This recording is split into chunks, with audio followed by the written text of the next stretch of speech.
साथियों, आपका स्वागत है। आज हम बात करेंगे दिल्ली की राजधानी के बिल्कुल नजदीक हुए उस ब्लास्ट की, जिसकी तस्वीरें और खबरें जो आपने अभी तक देखी वे किस मायने में खतरनाक हैं और क्यों पूरा देश और पड़ोसी देश इससे चिंतित हैं। आज शाम लगभग 6:52 पे fort metro station gate number 1 के पास एक चलती कार में धमाका हुआ। यह जगह लाल किले से करीब 300 मीटर की दूरी पे है, यानी राजधानी के अति संवेदनशील इलाके के बेहद नजदीक। शुरुआती रिपोर्ट में जान माल का भारी नुकसान बताया गया। शुरुआत में एक मृतक की खबर मिली, जो बढ़कर मीडिया अपडेट में 8 फिर 11 मौतों तक पहुंची। 20 से अधिक घायल बताए जा रहे हैं। आसपास खड़ी 3 से 4 गाड़ियां भी जल गईं। चश्मदीदों का कहना है कि धमाका बहुत तेज था। कई लोगों ने बताया कि उन्होंने जीवन में इतनी भयानक विस्फोट की आवाज नहीं सुनी। कुछ जगहों पर इंसानी छत की भयावह झलकें भी दिखी, पर आधिकारिक पोस्टमार्टम और मेडिकल रिपोर्ट अभी जारी होना बाकी है। यहाँ सबसे बड़ा सवाल यह है, क्या यह आतंकी हमला था? अभी तक किसी आतंकी संगठन ने दावा नहीं किया। सरकार, सुरक्षा एजेंसियां भी इस समय इसे खुलकर आतंकी नहीं कह रही हैं। मीडिया रिपोर्ट में ठंडा शब्द ब्लास्ट ही प्रयोग हो रहा है।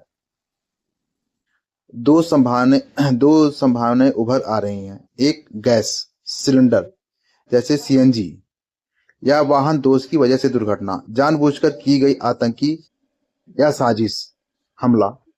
कई सुराग और सबूत आरोप प्रत्यारोप की दिशा बदल सकते हैं, जैसे कि वाहन के अंदर कोई विस्फोटक तत्व मिले, पोजिशनिंग करेक्टर का होना, टीएनटी या अन्य रसायन के निशान। और अगर पोस्टमार्टम में मृतक पर एहड चोट निशान मिले तो टेरर एंगल्स मजबूत हो सकता है। अभी इस रिपोर्ट का इंतजार। यह एक ऐसे समय में हुआ जब हाल के दिनों में देश में कई संवेदनशील घटनाएं हुई। पुलवामा का हमला, पहलगाम की घटनाएं और पुलिस इंटेलिजेंस द्वारा रेड्स, जहां बड़े पैमाने पर विस्फोटक पदार्थ मिले। खासकर कुछ रिपोर्ट में कहा जा रहा है कि लगभग 2900 किलो रसायन जो विस्फोटक बनाने की सामग्री के रूप में बरामद हुई थी। इसका मतलब यह नहीं कि हर गिरफ्तारी से तुरंत यही घटना जुड़ी, पर संदर्भ तथ्य बताते हैं कि इंटेलिजेंस नेटवर्क सक्रिय है और कुछ बड़े साजिशों की भी आशंका बनी हुई है। इसलिए जांच और सतर्कता दोनों महत्वपूर्ण है। अगर जांच में साबित हुआ कि यह आतंकी हमला है, तो नतीजे सिर्फ देश के अंदर नहीं होंगे, पड़ोसी देश के साथ साथ तनाव बढ़ सकता है। पहले भी ऐसे मामलों में राजनयिक, सैन्य और आर्थिक स्तर पर प्रतिक्रियाएं हुई हैं। मान लीजिए अगर किसी प्रतिबंधित संगठन या किसी विदेशी हाथ का लिंक मिला तो यह अंतर्राष्ट्रीय स्तर पर कड़ी प्रतिक्रिया का कारण बन सकता है और समय समय पर देशों के बीच कूटनीतिक दबाव भी बढ़ता है।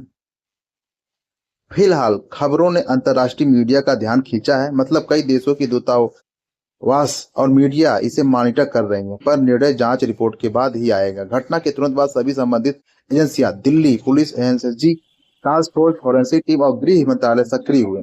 गृह मंत्री ने मौके पर जाने का ऐलान किया और प्रशासन ने हाई अलर्ट जारी कर दिया। कई जगहों पर रेड और गिरफ्तारी की खबरें भी आ रही हैं।